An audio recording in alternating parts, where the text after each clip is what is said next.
I've learned that a man never truly knows what kind of soul he carries until the wind strips everything else away. You can work your hands to bone, bury your dead, outlast a dozen winters, and still not know the weight you can bear for someone you barely know. Some nights carve a man into what he become. I didn't know that night the wind would bring me someone who'd change everything. Didn't know she'd stand beside me with a rifle when the men came back for her. And I damn sure didn't know that by spring, my cabin would smell of sage and laughter again. The wind cut like iron filing. It didn't just blow, it scraped, dragging sand across the plains, till it hissed like snakes. The land rolled wide and endless, under a sky too blue to be trusted. The kind that tricks you into thinking it's gentle, while it freezes you from the inside out. I led my horse, Ash, along the fence line, his hooves crunching the frost-bitten dirt. The wire needed mending where cattle had rubbed it loose earlier that day. My gloves were stiff with cold and dust, and the wind pushed hard enough to make the posts moan in their sockets. Somewhere behind the hills, a coyote cried, thin and lonely. That was the way I liked it, just wind, work, and distance. 2 miles more, and I'd reach the ridge that led home. But halfway across the flat, something broke the horizon, something that didn't belong to the land. At first I thought it was a scarecrow left from harvest, maybe blown loose from a field down south. It swayed strangely, dark against the gold, twisting slow as if testing the wind. My gut clenched before my mind caught up. I pulled the reins, slowing Ash to a stop. He tossed his head, ears flicking. That's when I heard it. The groan of rope under strain, followed by a sound no wind could make. A muffled gasp, soft and human. I stared hard, hand drifting to my revolver out of habit. The thing hanging from the post was no straw man. It was a woman, an Apache woman. She'd been tied upside down to a rough-hewn stake, wrists bound at the ankles, the rest of her body hanging like some cruel ornament.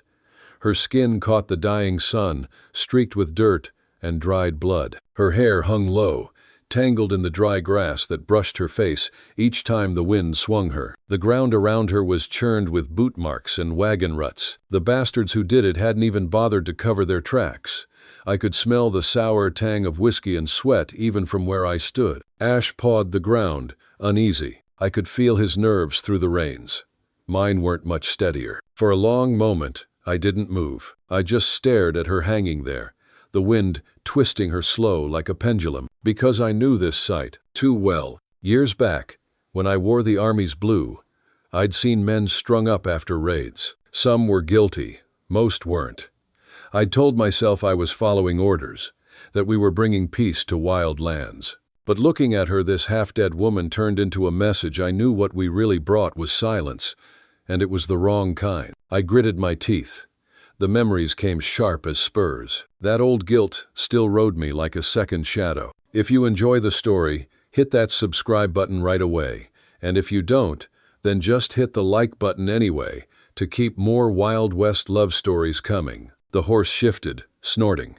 The woman made a sound then, a broken whisper, small as a prayer lost to the wind. That was enough. I swung down from the saddle. My boots sank in the dry grass, crunching seed husks. The smell of rust and sun-baked rope filled the air. I pulled my knife from my belt, its blade catching the last streaks of daylight. "Hold still," I said softly, stepping closer. She didn't answer. Her body twitched once, weak and jerky, and I saw the raw welts on her wrists where the hemp had bitten deep.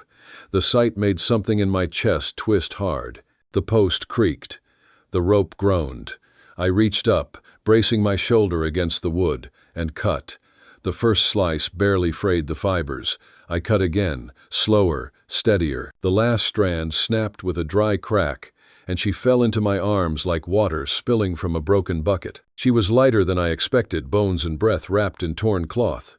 Her dress was shredded from the waist down, skin cold as the metal of my knife. I set her down in the grass, easing her head onto my coat. The pulse at her throat fluttered weak but steady. Her face was something carved by hardship, not vanity's strong lines, wind-burned cheeks, a mouth drawn tight as if it had forgotten how to rest. The brand on her shoulder was still raw, an ugly welt shaped like a dealer's mark. The bastards had treated her like property. "Who did this?" I muttered, though I knew she couldn't answer. Her eyes were closed, lashes clumped with dust. She looked half ghost already. I glanced around empty plains. No horses, no fire smoke, no sound but the wind. Whoever left her was long gone. Maybe they thought she'd be dead by morning. My mind said walk away. My body stayed where it was. I pressed a hand to my temple, tried to think. I could take her to town, let the marshal deal with it. But I'd seen the look in those lawmen's eyes before. A native woman wasn't worth paperwork, let alone justice. They'd let her die behind the jailhouse just to keep things tidy. No. If she was going to live, it'd have to start here. I pulled my blanket free from the saddle and wrapped it around her. The rough wool swallowed her small frame, the color near matching the land. She flinched when it touched her shoulder, a sharp hiss escaping her lips, but didn't pull away. "Easy," I murmured. "You're safe now. Just breathe." Her lips moved barely sound. I leaned closer. She whispered something I couldn't catch, a language older than the fences that cut this land apart. Then her head tilted, the last of her strength slipping away. The horizon bled orange now, the sun burning itself out behind the mesas. Long shadows stretched across the plain like ghosts walking home. Ash whinnied low, restless. I could feel the storm in the wind, a dry storm that brings no rain, only dust and trouble. I looked at her one last time. Every part of me wanted to keep moving, to leave this pain for someone else. But I couldn't. Maybe I was trying to save her. Maybe I was just trying to save what was left of me. I lifted her again, careful not to jar the bruises on her legs. Her head fell against my chest, and I felt the faint warmth of her breath seep through my shirt. The smell of sweat, smoke, and sage clung to her. It reminded me of campfires long gone cold. I slung her across the saddle, tying the blanket to keep her steady, then mounted behind. Her body leaned into me, limp, trusting by necessity. I wrapped one arm around her waist and took the reins with the other. The sky deepened to indigo. Stars began to push through, small and cold. Behind us, the post still stood a dark tooth against the dying light. I didn't look back. We rode north toward the hills, where the land broke into red stone and scrub pine. The air smelled of iron and dust, the kind of smell that tells a man he's still alive. Each hoofbeat felt like a question echoing through the ground. "What are you doing, Caleb? What will it cost this time?" The woman stirred once, murmuring something soft against my chest. I couldn't make out the words, but they sounded like a name, maybe mine, maybe someone else's. The wind rose behind us, carrying a long, low whistle across the field. I glanced over my shoulder. The post swayed slightly, empty now, its rope flapping loose like a warning torn from the world. I tightened my arm around her, guiding Ash toward the ridge where the land fell away into shadows.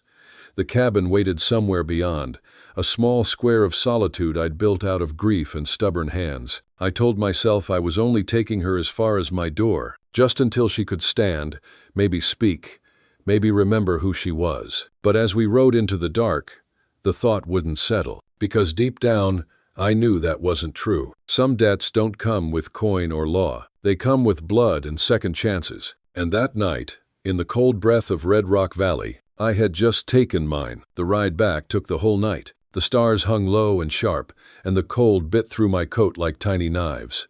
The woman, Naira, though I didn't know her name yet, stayed half-conscious, her head pressed weak against my shoulder. Every mile she breathed felt like a small victory over something cruel and unseen. By the time the ridge opened into Dry Creek, frost had gathered along the bridle, and my fingers had gone numb around the reins. The first light of dawn touched the hills, a pale gold bleeding into the blue. My cabin waited there, just logs, stone, and solitude. Smoke no longer rose from its chimney. I hadn't kept a fire burning the past few nights.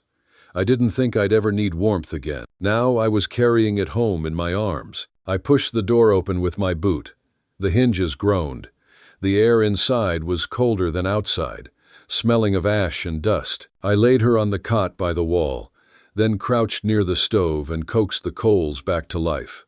The fire hesitated, coughing sparks, then caught. The glow spilled across the room, touching her face first. She didn't move. Her breathing came shallow but steady. I took a rag from the wash basin, soaked it, and wiped the dirt from her cheeks. Beneath the grime, her skin was bronze and warm-toned, the kind that once belonged to a people who lived with the sun, not beneath it. When the water darkened with dust and blood, I stopped. She needed rest, not questions. I poured coffee grounds into the pot and set it near the flames.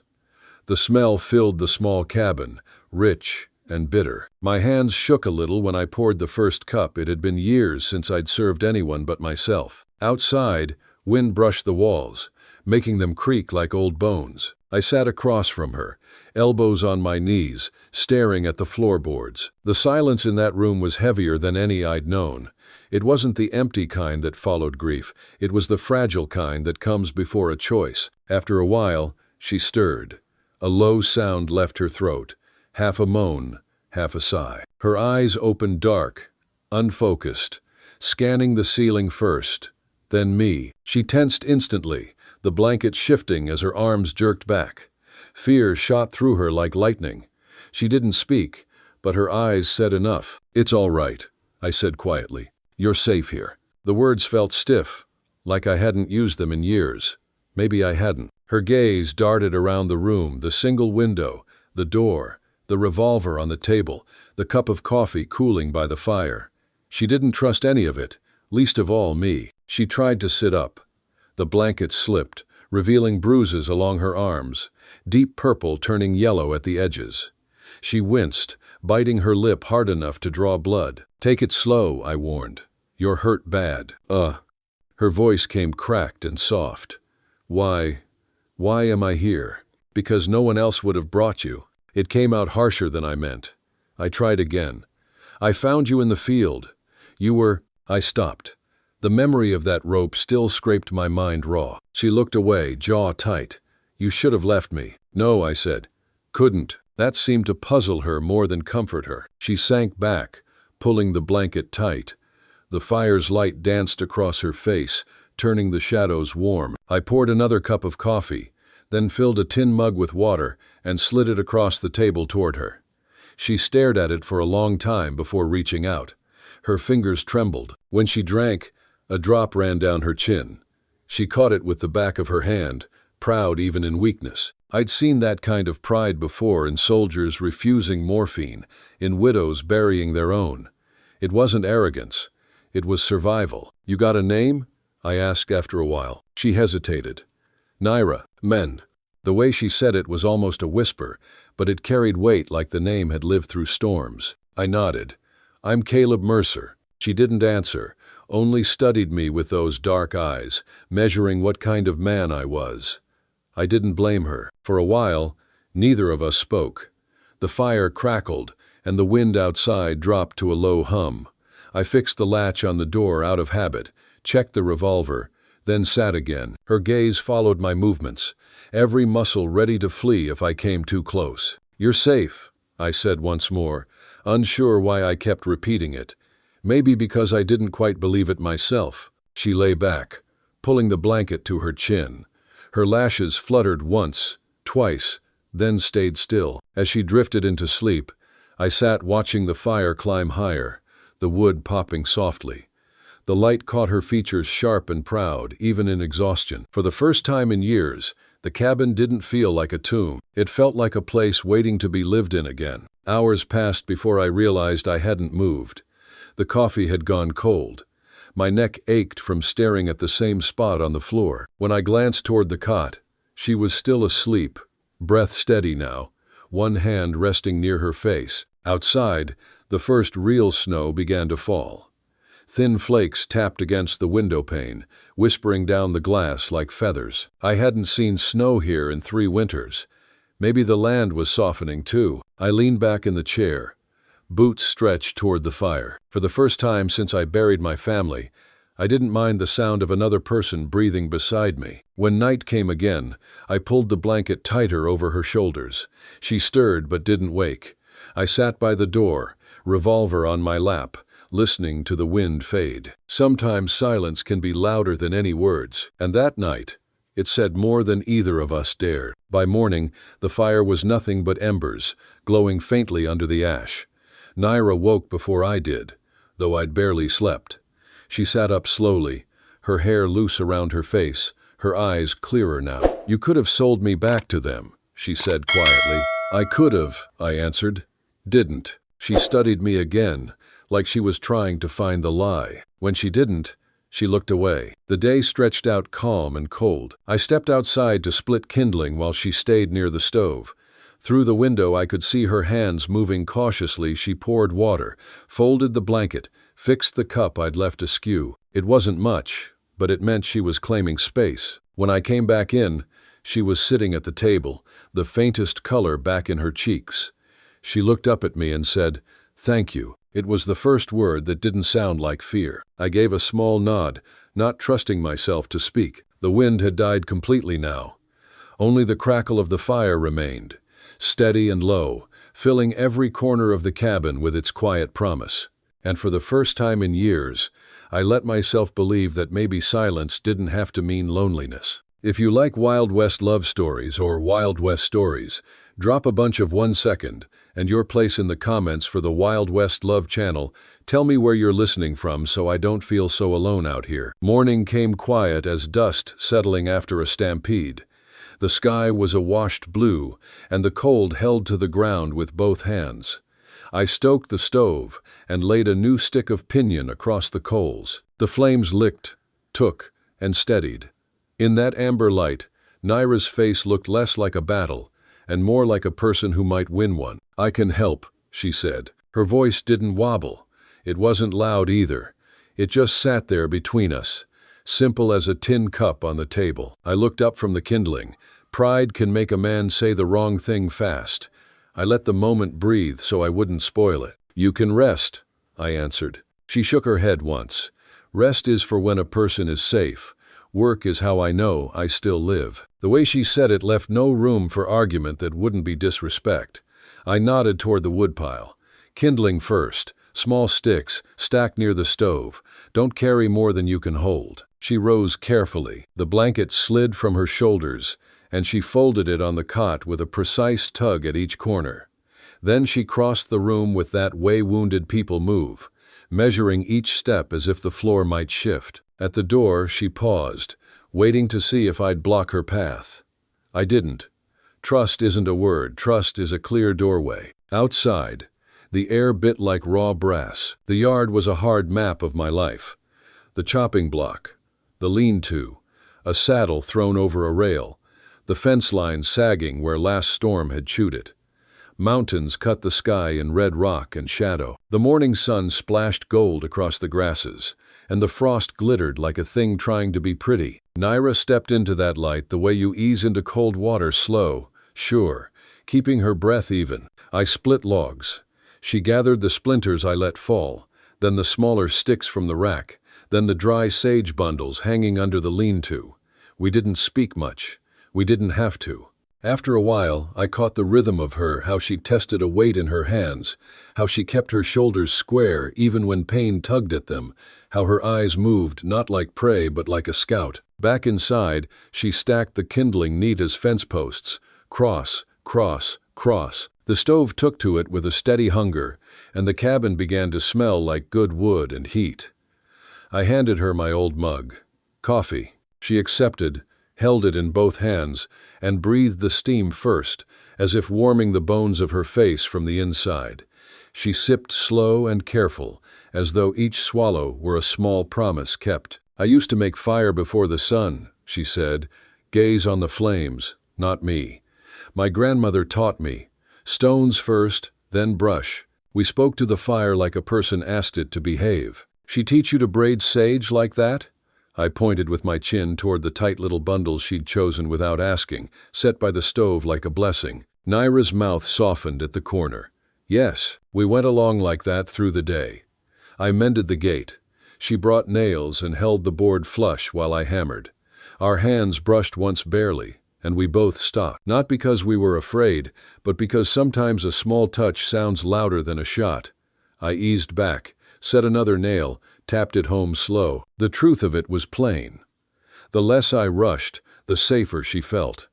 That was good for both of us. Near noon, I cooked beans and set out a heel of bread too hard for anyone with sense. She soaked the bread in coffee and ate with small, unhurried bites. I tried not to watch like a guard dog. Old a bit fight like devils. I focused on the stove door needing a new hinge, and let the food be the treaty between us. After we ate, I brought out a coil of new wire. South line's down where the cattle pressed it last week, I said. Too far for today, but we can set staples and check posts on the near run. I didn't say we, it just came out that way. She heard it. Her eyes flicked toward mine, not surprised, not grateful, just acknowledging a thing that had become true. We worked the near run slow. I let her carry the lighter bucket of staples. She learned quick how to hold a post steady with her hip so I could drive a staple without pinching my thumb. Wind combed the grass.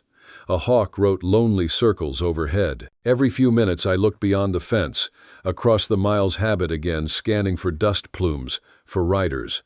I didn't see any. The land lay wide open as if it had decided to mind its own business. By mid-afternoon, her breath had gone ragged and she tried to hide it. Enough, I said. She straightened. I can still— Enough for today, I repeated quieter. You already did more than most men I've hired. I meant it for dignity, not praise, and it landed right. She gave a single nod, the kind a person gives when something fits the shape of who they are. Back at the cabin, she washed her hands in the basin. The water turned the color of the road. She found the needle and thread without asking my wife's old things I never had the heart to throw out, wrapped in a faded kerchief. I felt my ribs go tight when she touched it. Her fingers paused, gentle. Then she set the cloth aside like a stone placed on a grave with care, and took only what she needed, a black spool and 2 brass buttons. Your shirt, she said, the smallest smile pointing toward the ripped pocket. I handed it over and sat on the step, whittling a curl from a scrap of pine that I didn't need for anything. The afternoon light slid along the floorboards. The cabin breathed wood settling, kettle ticking, us moving without scraping the day raw. While she stitched, she began to hum low, like the earth has a voice. Not a tune I knew, but something made for long roads and keeping wolves from the door. It filled the room the way smoke does when it's good smoke. Wraps you without choking you. I didn't ask about the brand on her shoulder.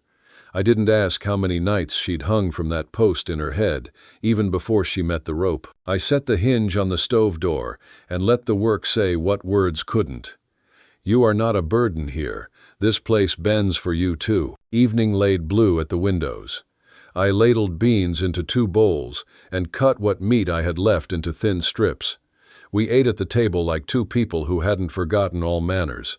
She chewed slow and steady. I kept my elbows off the board because it felt right to. When the bowls were empty, I cleaned the knife, set it on the shelf above the stove, where I keep things that can do harm if left loose. Naira watched that small decision, and her shoulders unhooked a fraction, just enough for me to see. I put another log on the fire, and the room went from warm to warmer. Shadows climbed the walls like they'd remembered how. The night outside settled into itself. Somewhere far off, a coyote spoke. Another answered.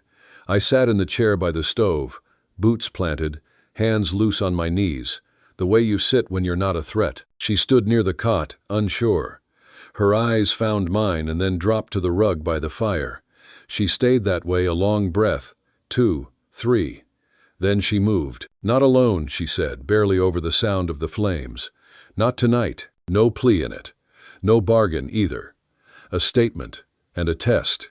I didn't stand. Men ruin moments by making them grand when all they need is to keep them honest. I reached for my long coat, heavy with the smell of horse and weather, and crossed the small distance between us. I laid it over her shoulders so the collar covered the places the blanket couldn't. I left space enough for the air to move and the fire to work. She stepped closer to the hearth and lowered herself onto the rug, one knee then the other, like a person easing into prayer. The coat slipped a little, and she pulled it tight, hands disappearing into the wool as if it were a cave she could crawl into and decide who came with her. I took the other chair, no more than an arm's length away. I kept my knees pointed toward the fire. The heat climbed until the chill in my hands eased. We didn't look at each other right away. That kind of looking should be earned. After a while she spoke. eyes on the flames. They left me there so my people would know what happens to a woman who fights. What happens to a woman who fights, I said, is that some men get afraid of her courage. She was quiet. Then, you cut me down. I had to. No, she said, and the fire's light found the steel in her voice. You chose. The truth in that word landed between us like a saddle that fit. The room felt larger for it. I leaned forward, set my elbows on my knees, and let myself tell one thing I hadn't told anyone since the ground closed over the last two I loved. I failed before, I said. People I should have saved. People the world expected me to save. I didn't want another ghost in my house. Her eyes shifted to me, then steady, nothing of pity in them. You didn't bring a ghost, she said. You brought trouble, a beat. Trouble that breathes, that. A laugh pushed against my teeth, surprised and tired at once. It came out as a breath with a shape. I can live with that. The fire settled lower, the kind of heat that makes a man stop clenching his jaw. Naira leaned back till her shoulder touched the leg of my chair, not hard, not asking, just letting me know where she was. I didn't move right away. Then I set my hand, slow as sunrise, on the rug near hers. Not touching. Close enough that if she wanted, she could bridge the space with a finger. She did, but not at once. She watched the flames breathe. She watched the shadows shift like horses calm at last. When she reached, it was the lightest contact her fingers across the back of my knuckles, the way you test a river before stepping in. I didn't close my hand. I let her decide the shape of that grip. When she tightened, I answered with the same measure and no more. We sat like that a long time, hands learning that holding can be a shelter instead of a claim. The night went on outside with its own business. The cabin remembered how to be a home. She spoke again, softer than before. When I sleep, I see rope. When you wake here, I said, you'll see fire. And you? I see a fence line that might finally stand, I answered, and a winter I might not have to outlast alone. She made a sound that might have been a laugh, or maybe it was something older, like the body's way of saying it believes you a little. Her head found the edge of the chair. The weight of it settled against my knee, not heavy, not asking anything further, just there. I stayed still. Outside, the wind changed direction. You can hear that when you live alone long enough. It sounded like the land agreeing to keep our secrets for one more night. When her breathing lengthened, I lifted the coat's edge and tucked it under her shoulder. She didn't flinch. Her hand stayed in mine. I watched the fire crawl low and the coals find their slow red heart. I've sat guard for men I didn't trust and causes I didn't understand. Sitting guard for her felt like standing inside a promise I hadn't known I was making when I cut that rope. I don't know how long we kept the fire that way. Long enough for night to shrug into its deepest black, long enough for the cabin to hold one more story without cracking. When I rose to add a small stick, her fingers tightened once and then let go, not out of fear, but to tell me she knew where I was even with her eyes closed. I set the wood, watched the flame catch, and returned to the chair. We didn't speak again. We didn't need to. Some prayers are only answered by steady company. When sleep finally took her, it drifted in slow and honest, not the hard kind that knocks you out, but the soft kind that chooses you back. I let my head tip against the chair back and watched the first hint of moonlight find the crack in the shutter. The room held the smell of coffee gone cold, pine sap, and the clean, faint scent of sage from those tight bundles she'd picked. If there's a language for beginning again, that's what it speaks. Small comforts stacked careful, the fire obeying, two people sharing a coat and a silence that does no harm. And in that hour, if you'd asked me what we were to each other, I'd have said we were the space between danger and dawn. Hey there, friend, take a moment and get yourself a full glass of water. Your body will thank you. 3 days passed quiet.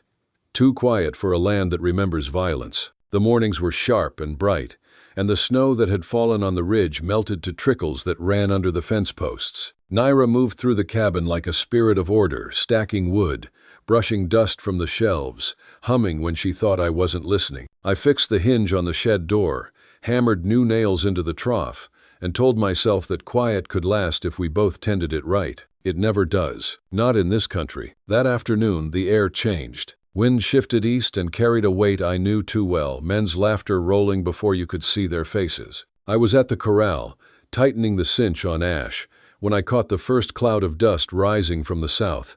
3 riders, moving fast, the kind of fast that means trouble's already decided. Naira was at the creek, washing the tin cups. By the time she heard the hooves and came running up the slope, I'd already unhooked my rifle from the post. She stopped beside me, breath white in the cold. Is it them? Could be. She looked past me toward the dust trail, her face gone still, not afraid, calculating.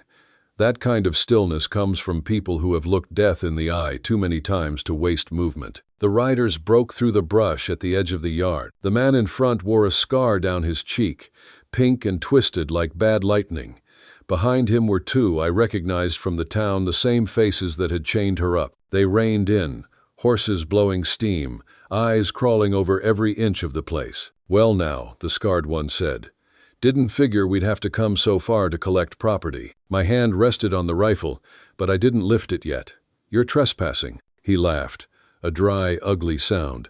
So's the woman you're harboring. She's stolen goods. You think you can just buy yourself a conscience with a handful of coins. She's not yours, I said. She ain't yours either. His smile didn't touch his eyes. But maybe you'll sell her back before we decide to take more than the woman. Naira stood just behind my shoulder. I could feel her breath tremble, then steady again. I shifted my stance, keeping her in the corner of my sight. You'd best ride back the way you came. Oh, the scarred man leaned forward in the saddle, his grin curdling. You gonna shoot 3 men over an Apache? I didn't answer. I just thumbed the hammer back on the Winchester. The sound clicked through the air like truth. The other 2 shifted uneasily. They remembered the night in town, remembered how quiet I could be when I drew a gun. But their leader was too proud to back down with his men watching. He spat into the dirt. You think you can play hero, Mercer? This ain't a story, it's business. Naira stepped forward before I could stop her. Her hand brushed my coat sleeve, light but steady. Then your business ends here, she said. The scarred man's grin faltered. It wasn't her words, it was the way she said them. Calm. Final. She wasn't begging anymore. The wind picked up, carrying the smell of dust and iron. For a heartbeat, the land held its breath. Last chance, I told him. Turn around. No. He sneered, fingers twitching toward his revolver. I didn't give him the chance. One shot cracked the air. The bullet hit the ground between his horse's front hooves, throwing up a puff of dust. The animal reared, screaming, almost unseating him. The others jerked their reins, startled. Next one doesn't miss, I said. Silence followed, thick enough to choke on. The scarred man steadied his mount, glared down at me with hate hot enough to burn through his fear, but fear all the same. He spat again, turned his horse with a hard jerk, and kicked up dust, riding back the way he came. The others followed, muttering, eyes darting anywhere but at us. When the sound of hooves finally faded, the land exhaled. I let my rifle drop to my side. My heartbeat slowed by inches. I turned toward Naira. She stood still, chin lifted, eyes fixed on the horizon where they'd vanished. Her hands were steady. Only when she looked at me did I see the shine of tears she wouldn't let fall. They'll come back, she said. Maybe, I answered. Then we'll be ready. She shook her head. I don't want you to die because of me. I wiped the dust from my glove and met her gaze. I already died once, when I buried my family. This here, I gestured around at the land, at the cabin standing proud against the wind. This is the first thing that feels alive since. Something broke open in her eyes then. Not sadness, recognition. The kind that passes between 2 people who've both crawled out of their own graves. We didn't say another word for a long while. We just stood there, shoulder to shoulder, watching the ridge where the dust had disappeared. When the last light of the sun bled over the hills, we went inside. She knelt by the fire, adding a stick of wood. The flames leapt up, warming her face. I set the rifle near the door, where I could reach it if I had to. After a while, she spoke again. When I was a child, my mother said the land never forgets kindness. Maybe it remembers courage, too. I poured water into a tin cup, handed it to her. Maybe so. She sipped, eyes distant. I was afraid you'd turn away. Thought about it, I admitted. But the wind don't let a man run from himself. Her laugh was quiet but real. You talk like the earth listens to you. Only when it wants to argue, I said. That earned me another small smile, one that reached her eyes this time. It felt like sunrise breaking through a long storm. When night settled, we sat by the fire again. No coat between us now, just a small space that didn't need filling. Her head rested lightly against the back of the chair beside mine. The danger hadn't gone. We both knew that.